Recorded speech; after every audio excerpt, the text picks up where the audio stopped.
సన్నగా తరిగిన కరివేపాకు కూడా మిక్స్ చేసుకుందాం. కొంచెం సాల్ట్, సమానమైన ఉప్పుదనం ఇవ్వడానికి మన టాటా సాల్ట్ కూడా ఇందులో వేసేసుకుందాం. మరి చూడండి ఇంకా పొడిగానే ఉన్నాయి కదా, కొంచెం గరం మసాలా వేసుకోండి. మరి చూసారు కదా, ఈ మురమరాలు నీళ్ళల్లో ఇలా కడిగేసి తీసి పెట్టుకున్న చక్కగా పొడిగా ఉన్నాయి.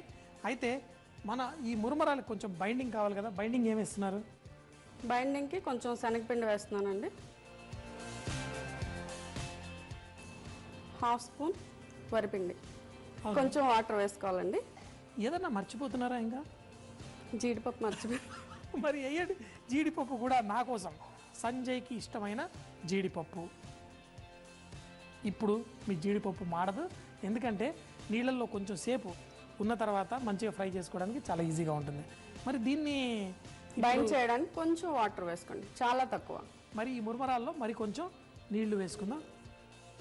తగిన నీళ్లు పోసి ఇలా ముద్ద అయ్యేటట్టుగా చేసుకోండి. మనకి ఏంటంటే మనం శనగపిండి వేసాము, కొంచెం బియ్య పిండి కూడా వేసుకున్నాం.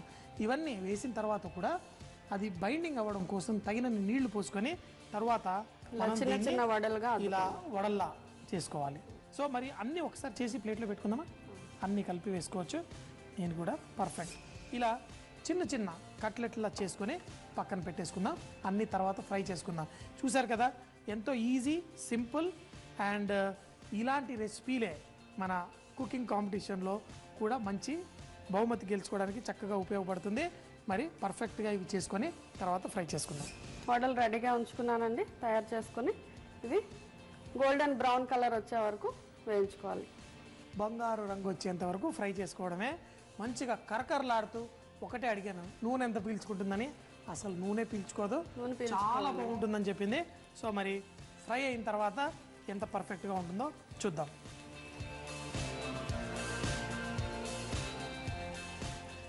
సో మీరు అంటే ఇది వరకు కూడా చాలా కుకింగ్ కాంపిటీషన్స్లో టేక్ పార్ట్ చేశారా? చేశానండి, చాలా ఎక్కువ కాదు, 2-3 చేశాను. చూడండి చక్కగా గోల్డెన్ బ్రౌన్ కలర్లో ఫ్రై అయిపోయాయి. చూడ్డానికి కూడా చాలా బాగున్నాయి, తింటే కానీ తెలీదు ఎలా ఉంటాయో. మరి కొంచెం వేడిగా ఉన్నాయి కదా, కొంచెం చల్లారిన తర్వాత తిందాం. చాలా బాగుంది చూడ్డానికి. ఆల్రెడీ జీడిపప్పు కూడా ఉంది, నా జీడిపప్పు కూడా కనిపిస్తుంది, నల్లకు కూడా కాలేదు. చూడండి సూపర్. సో మరి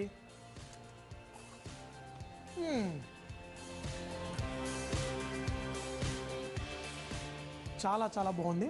ఎంతో సింపుల్గా ఒక క్విక్ స్నాక్ చూపిమంటే అద్భుతమైన స్నాక్ చూపించారు. నూనె కూడా పీల్చుకోకుండా లైట్గా ఉంది, చేతితో పట్టుకుంటే కొంచెం కూడా చేతికి నూనె అందట్లేదు.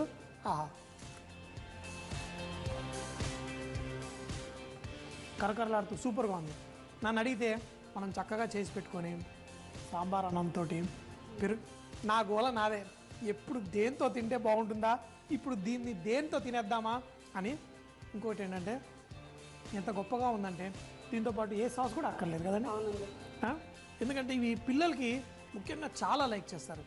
చేయడానికి చాలా సింపుల్గా, గెస్ట్లు రాగానే మనం కంగారు పడక్కర్లేదు. ఇలా మురమరాలతోటి అద్భుతమైన వడలు చేసుకోవచ్చు.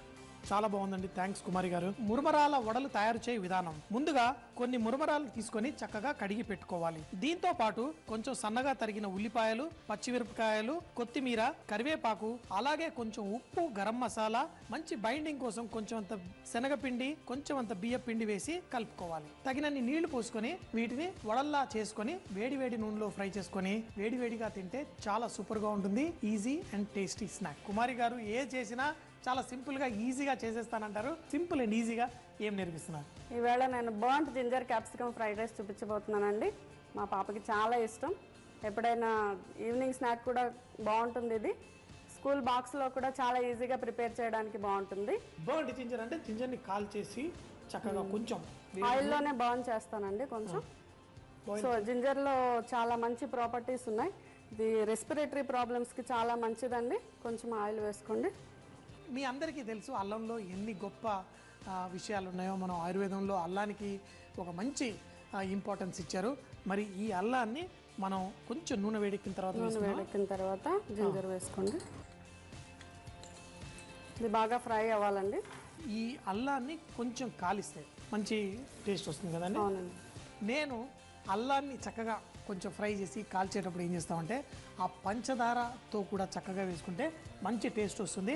ఇది మన వంటల్లోనే కాదు, చైనీస్ వంటల్లో కూడా అలా మంచిగా ఫ్రై చేస్తారు. మరి మీరు ఏం చేయబోతున్నారో చూద్దాం. ఇక్కడ రంగురంగుల క్యాప్సికమ్ కూడా ఉన్నాయి.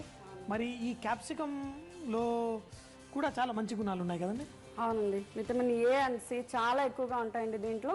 పిల్లల్లో వచ్చే నోస్ బ్లీడ్స్ కంట్రోల్ చేయడానికి బాగా ఉపయోగపడుతుందండి. మనకి ముఖ్యంగా ఎండాకాలంలోనే కదా మనం పిల్లలకి చాలాసార్లు నోస్ బ్లీడ్ అవ్వడం ఇలాంటివి చూస్తూ ఉంటాం. సో ఎండాకాలంలో క్యాప్సికమ్ మీరు చక్కగా ఇలా రైస్ రూపంలో అలా వాడుకోండి, వాళ్ళకి ఆ ప్రాబ్లం లేకుండా ఉంటుందంటున్నారు మన కుమారి గారు. బ్రౌన్ కలర్ వచ్చిందండి. ఇప్పుడు క్యాప్సికమ్ వేసుకోండి. ఎర్ర క్యాప్సికము, ఎల్లో